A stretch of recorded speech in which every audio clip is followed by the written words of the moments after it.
welcome to the March 2nd edition of Global Nashville with Karl Dean. I'm Patrick Ryan, founding president of the Tennessee World Affairs Council. Let me start again with a program note. The next episode of Global Nashville will be on Thursday, March 18th instead of Tuesday that week. Mayor Dean's guest will be Senator Bob Corker, former chairman of the Senate Foreign Relations Committee. They'll be talking about the international challenges facing the United States and the impact of global developments on Tennessee. This evening, former Nashville Mayor Karl Dean will talk about the issue of immigration, refugee resettlement, and we'll also talk about the Biden administration's announcement to raise the cap in refugee admissions to the United States from the Trump administration ceiling of 15,000 to 125,000 a year, and what that will mean for Tennessee. To talk about these issues, we're pleased to have with us this evening Louisa Sherman Nikolas, Executive Director, Tennessee Immigrant and Refugee Rights Coalition, or TIRRC. She is a Guatemalan American whose family made the difficult decision to leave Guatemala and relocate to Nashville in 2001. She joined TIRRC in October 2015 and served as policy director for nearly 5 years before stepping into the role of executive director. We're joined by Isaac James from Memphis. He was born in the Ifo refugee camp in Kenya. Isaac is passionate about creating opportunities to strengthen migrants and refugees' integration in their host communities. He currently serves as an education and care coordinator for Refugee Empowerment Program in Memphis, Tennessee, developing an entrepreneurship program for young immigrants. Also with us is Louisa Saratora. She has worked with refugees in Tennessee for nearly 25 years in direct service, program development, coordination, and grant management and oversight. She currently serves as the state refugee coordinator with the Tennessee Office for Refugees, a Department of Catholic Charities of Tennessee, responsible for the administration of Tennessee's refugee program. You can learn more about our guests and their bios posted to our tnwac.org website. Thank you all for joining us. And now I'll hand over the floor to Mayor Dean. Thank you, Pat, and welcome to all our guests. We're thrilled to have you here tonight. Talk about this important subject. Lisa, I want to start with you and talk about TIRRC. And I guess I should, in terms of disclosure, say that I'm a supporter of TIRRC. I've been involved in some of TIRRC's efforts, and I think they do great work and important work for our state. So I acknowledge that position on my part. Could you just start and tell us what TIRRC is, how long it's been around, and what is your mission? Yes, thank you, Mayor Dean, so much for having this important conversation, for all of your amazing work to ensure that Nashville is a welcoming place for all, and that immigrants and refugees are included. Your tenure as mayor was really transformative for our city and really building a more inclusive city where everyone can belong. So we're really grateful for you and your leadership in that. So TIRRC, or the Tennessee Immigrant and Refugee Rights Coalition, was started 17 years ago. It came together when some immigrant and refugee serving organizations and advocates came together to actually pass a driver's license law for undocumented folks here in Tennessee, and they were really successful. It was, of course, later on overturned in subsequent years, but they realized their collective power in coming together and advocating for systems change to better serve immigrants and refugees. And so TIRRC has grown from there, from a staff of 1 to a staff of 21. And we work really to build the next generation of immigrant and refugee leaders here in Tennessee, to empower them to fight for communities where everyone can belong. And we also work with receiving communities to help them understand why it's so important to build these welcoming communities for everyone. And TIRRC has a significant presence in Nashville, and you're located here in Nashville, but it is a statewide organization. Yes, we are statewide. Yeah. That's right. We are statewide. We serve immigrants and refugees all across the state. It's about 330,000 Tennesseans are foreign born. One thing people don't realize is Tennessee actually has one of the fastest growing immigrant populations in the country. So while our population is still relatively low, immigrants and refugees are increasingly moving here and putting down roots and raising their families here. And what you have recently, or you've been in the process of building a building. I think TIRRC has been at Casa Asafran, and now you're building the building. Tell our listeners about that, our viewers. Yes, absolutely. And thanks so much for you and your support of our capital campaign. We are about to move into our new office any day now, hopefully next week. It is located in Antioch, really at the heart of Nashville's immigrant and refugee community. And it was really our dream to be able to have our own home, a community center where immigrants and refugees could come and organize, receive leadership training, where we could provide our services, and really where we could build a powerful movement that would reach all across the state. And we have a soccer field, a playground, and community gardens, and the Louisa Event Center, which is going to be an earned revenue space that we're really excited about to sustain our movement in the years to come. And that space, the earned revenue area, the community sort of space, that was largely paid for through a contribution from Mike Kerb. Yes, we're so grateful for his support and the support of so many who've really made this dream possible for us. And the name comes from his family. Yes, that's right. His grandmother, who came from Mexico. And so we're just delighted to be able to honor those roots and to be able to pay homage to his grandmother, who really, braved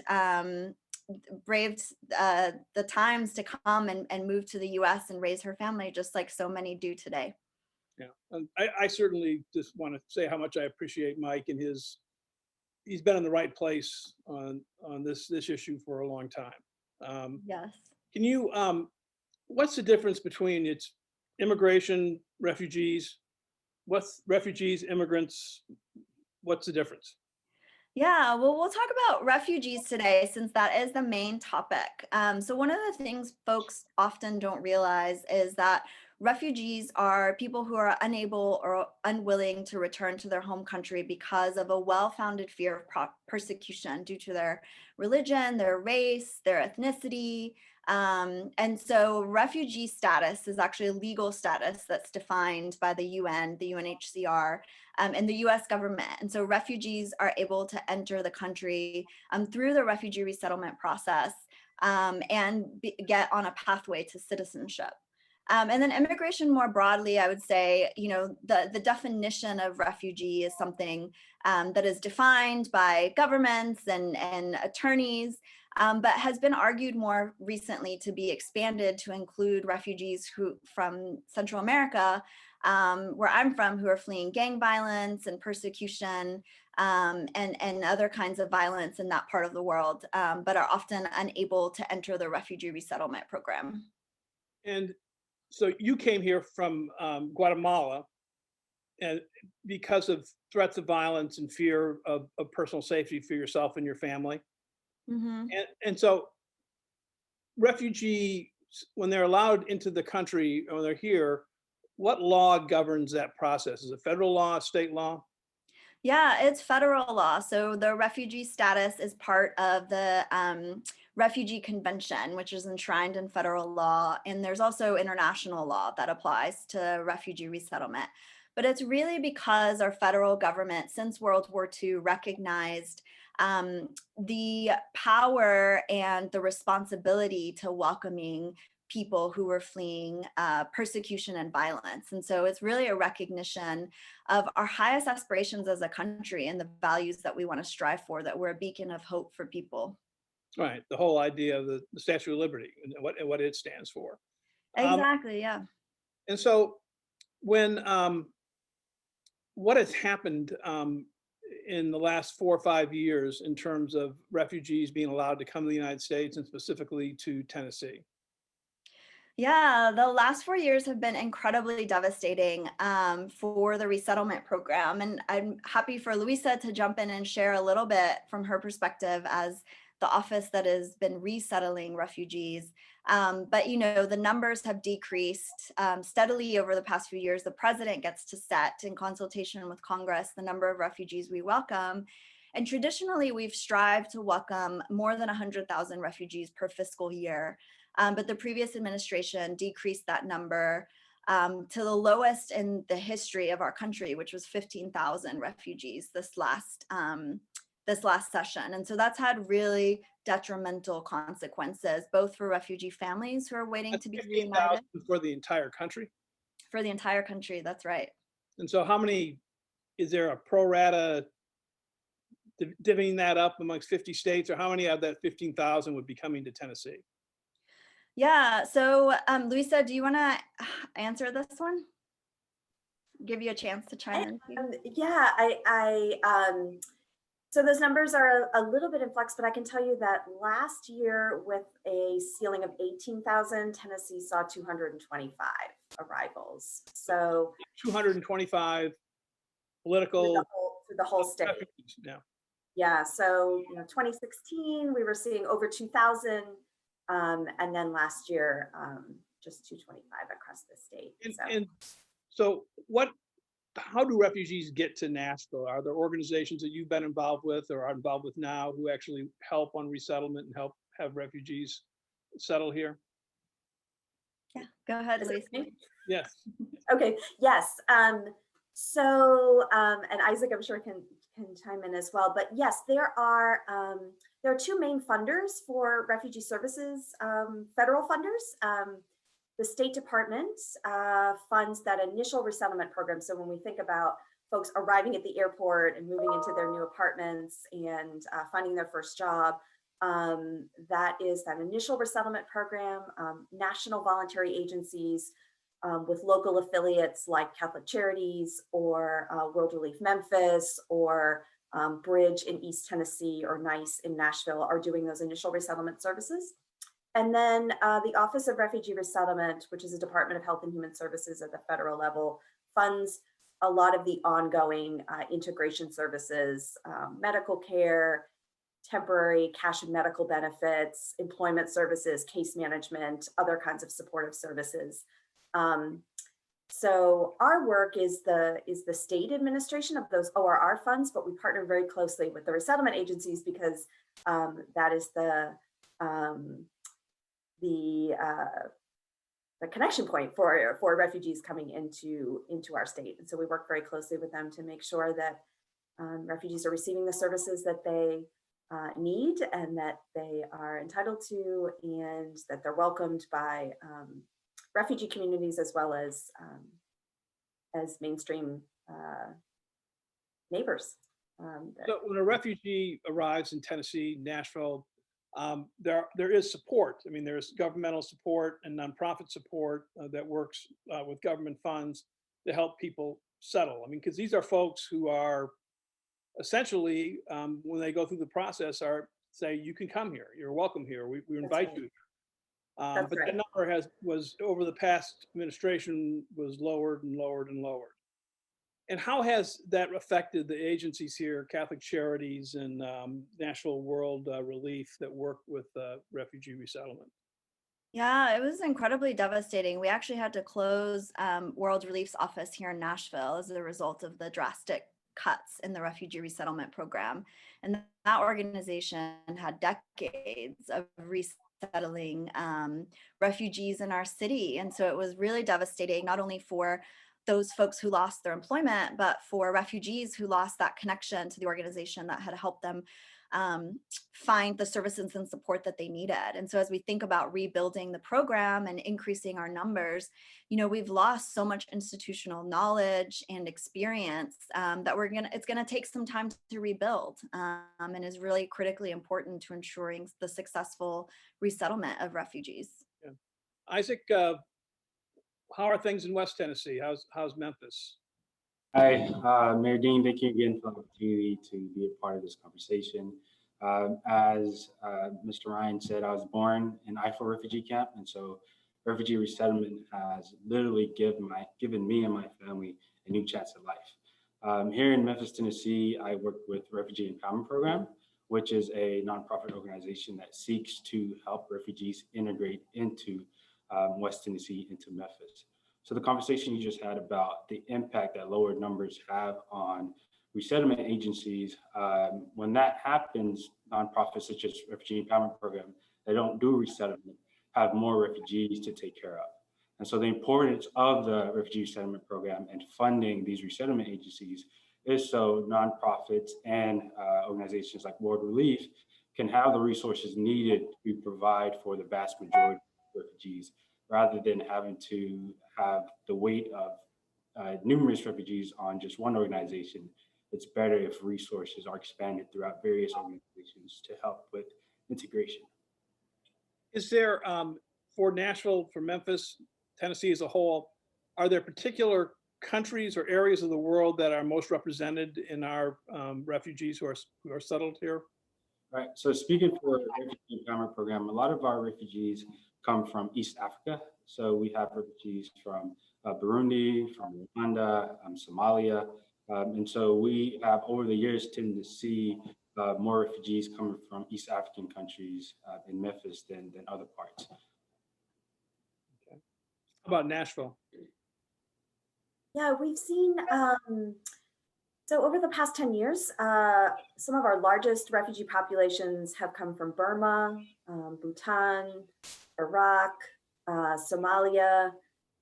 In some recent years, with some of the executive orders that have restricted travel from some of those places, we've seen some of those numbers fluctuate. And then with Burma and Bhutan, those were refugee populations that had lived in camps for long periods of time. And so those programs are starting to wrap up with folks that are eligible to come.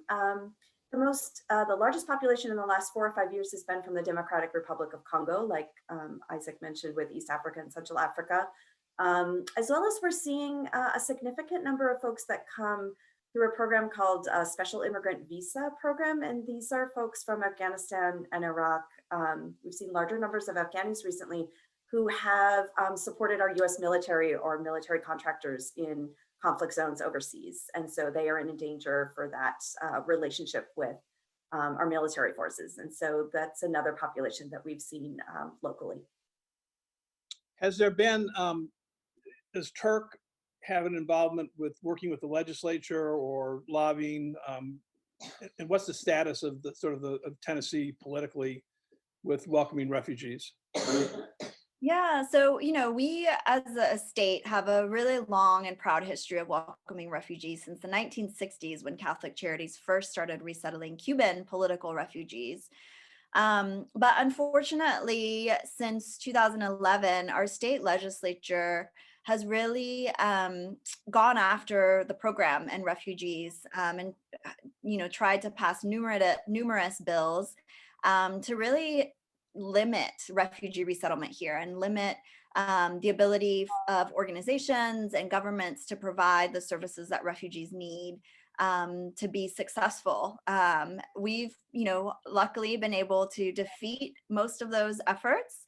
And most recently, the Supreme Court issued some, not exactly rulings, but rejected the Tennessee legislature's efforts to sue the federal government over refugee resettlement. So we were thrilled about that decision. It was rejected 4 or 5 times by different courts. And most recently, an anti-refugee bill that was introduced this session was withdrawn by the sponsor.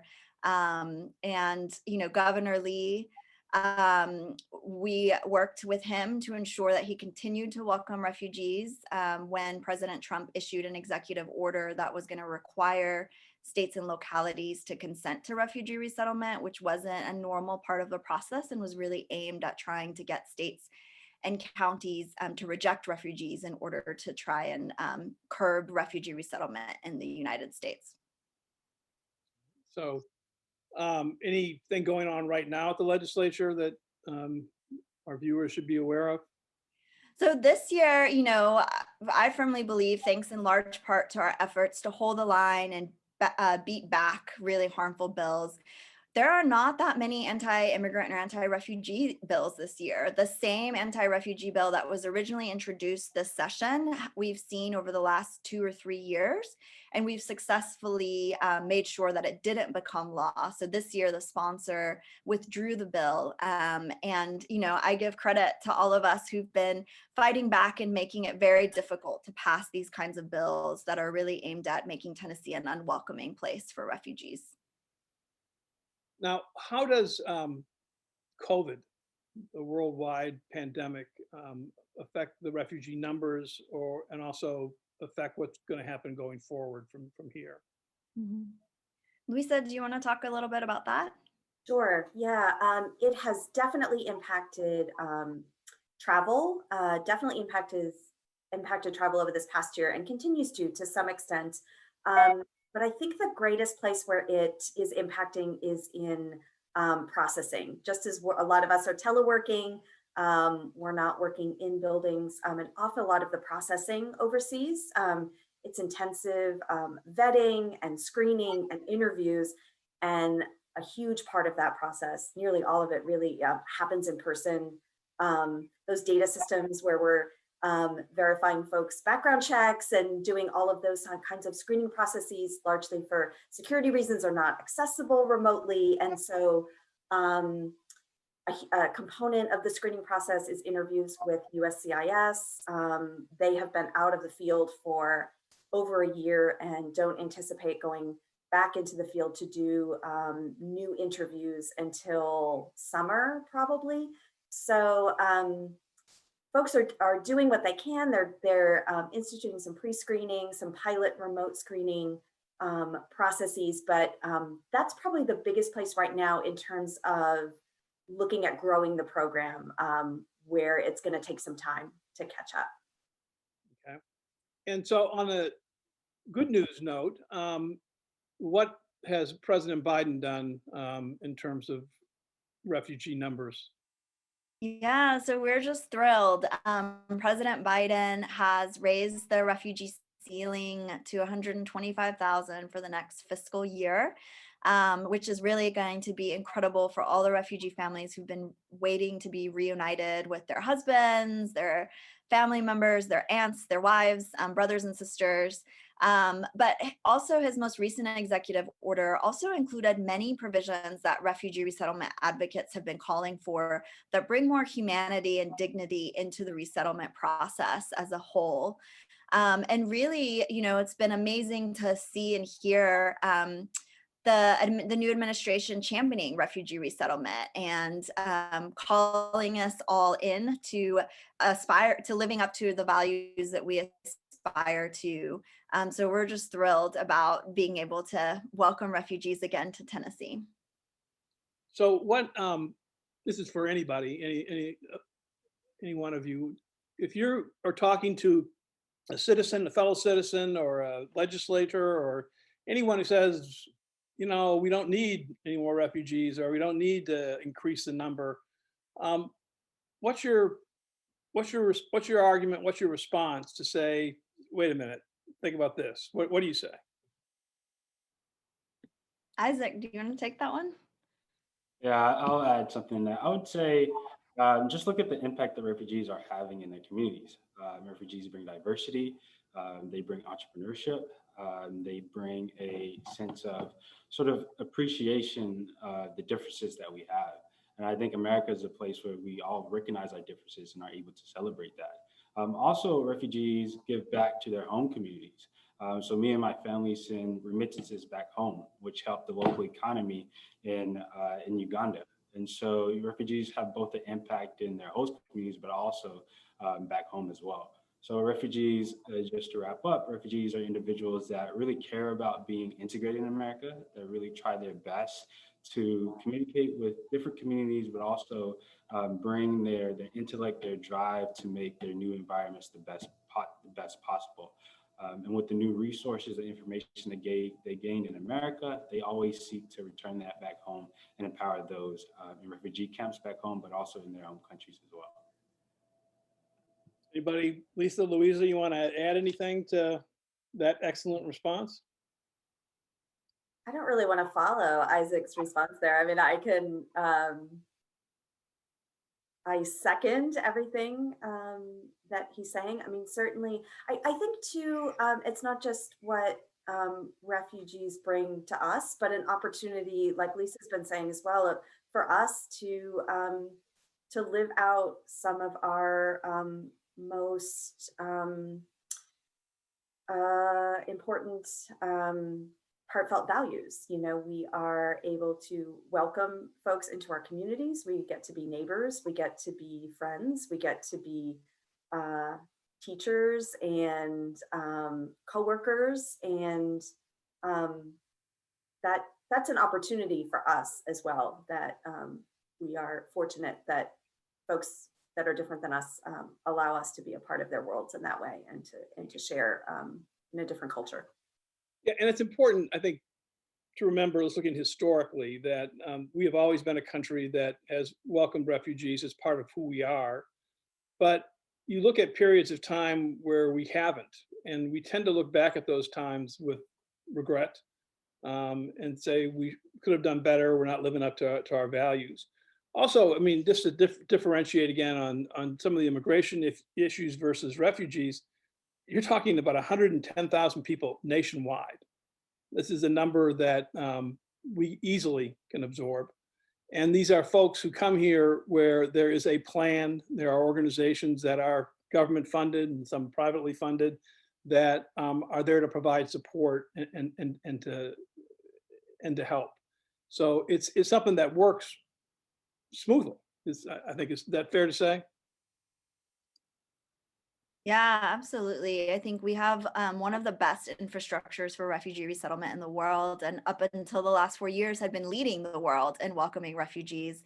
I think the other thing people don't realize is there's almost 30 million refugees worldwide, and less than 1% of those actually get resettled to a country like the United States. And so there's a great need in the world, and there's an opportunity, like Louisa said, to welcome folks and give them a second chance at life, and help them raise their families and contribute to our communities, and be part of what makes us so strong and vibrant and diverse. And that's something that you recognized in your administration that we're so grateful, is that diversity really does make us stronger. Well, I mean, the fact is, these are hardworking people who are looking out for their families. They're resilient, they're resourceful, and they contribute in so many ways to making our country, our states, our cities better.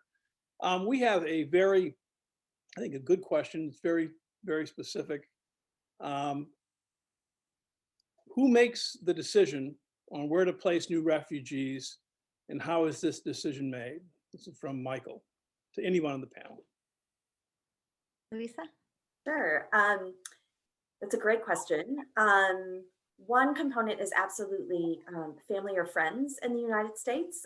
Everyone wants refugees to be successful, and we are most successful when we have support from folks that we know. And so that's always a component of interviewing overseas. And then each of those national voluntary agencies and the local affiliates annually do a very comprehensive assessment of their strengths, community capacity, resources available, other refugee communities that live there, so that folks can be resettled in places in which their needs will be met by the receiving community. So folks that don't have family or friends will be placed in a community that's able to respond to their particular needs. And a question from Corinne: what are the biggest funding needs as we look to ramp up the state resettlement program as the numbers have gone up? Louisa, I'll let you speak to that for the agencies, but I would say, you know, from TIRRC and our perspective, one of the things that's going to be really vitally important is that we're building support to welcome refugees. We can't take for granted that people are that people are as excited as we are to welcome refugees. And so it's going to be incredibly important that we are doing the long-term, hard, time-consuming work of changing hearts and minds. And TIRRC's going to be doing that through a new innovative thing called deep canvassing, where we actually go door to door and talk to people about refugees and try and reduce prejudice that way, that we're really excited about. And also by ensuring that people are hearing the positive stories of refugees, and that we're giving them a different narrative than what some local politicians might be giving them about the fear, and that kind of thing. It's going to be really important that we build up that public support. Good. Pat, do you have any other questions online there that you want to? Well, Carl, I think we had a lot of good questions. We also have some good comments. Jackie mentions that refugees also take very little resources from the community. By definition, they provide for their own families. They're hardworking, resilient, resourceful, and that's the best description she has. We also have some comments thanking you for your work in the office of the mayor, the new American Advisory Council, and the My City Academy. So tip of the hat to you on that. Jim Polk asks, how can we make clear to the public in the face of cruel attacks that have been made against the prospects for refugees? Are there public education efforts, either locally or nationally, anything that that can be amplified? Lisa, do you want to take that, or public education efforts on refugee resettlement? well, on to try to lessen the backlash against refugees? Yeah, so we're about to embark on a statewide, really exciting deep canvassing effort where we'll be contacting hundreds of voters and engaging in conversation with them for 20 minutes or more in an effort to reduce their prejudice based on the values of compassion and empathy. And this has been a really effective tactic that's been used by, to win marriage equality, to win transgender rights in other parts of the country. And so we're really excited. We'll be the first in the country to apply this specifically to refugees. And we're really excited about that. Louisa, a question from Greg. He asks can you step back a bit and explain how the Tennessee Office for Refugees is structured, and further explain the historic and current involvement of Catholic charities in resettlement? And where does the funding come from? Sure. In most states, it is a state office that is responsible for the administration of the refugee program. That was true in Tennessee until about 2007, when it was administered by the State Department of Human Services. At that time, the state decided to withdraw from the program, not because they didn't want Tennessee to participate in resettling refugees, but because the scope of the state's work was so broad that they really felt like the refugee program would be in, they wanted to be in the hands of folks that could really devote their entire energies to refugee programs. And so the Office of Refugee Resettlement, that's a Department of Health and Human Services at the federal office, selected Catholic charities to serve in that role. There's about 15 states nationally in which a nonprofit serves as that statewide administrator. And at that time, Catholic Charities formed a separate department that's responsible for the administration. So we do have a direct services program that does refugee resettlement itself, but we also have an administrative office that is separate that subcontracts with agencies like World Relief in Memphis, like Bridge in East Tennessee, like the Tennessee Language Center for English language instruction, medical clinics across the state to do refugee medical screenings. So the funding comes from the federal government to us, and we subcontract with local providers. Good. I should read, we have a comment from Jackie Shrego.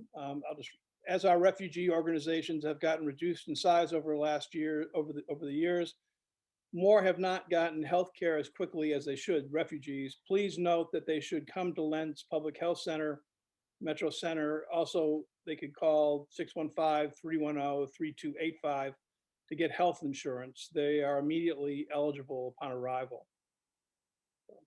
Thank you, Jackie, for that.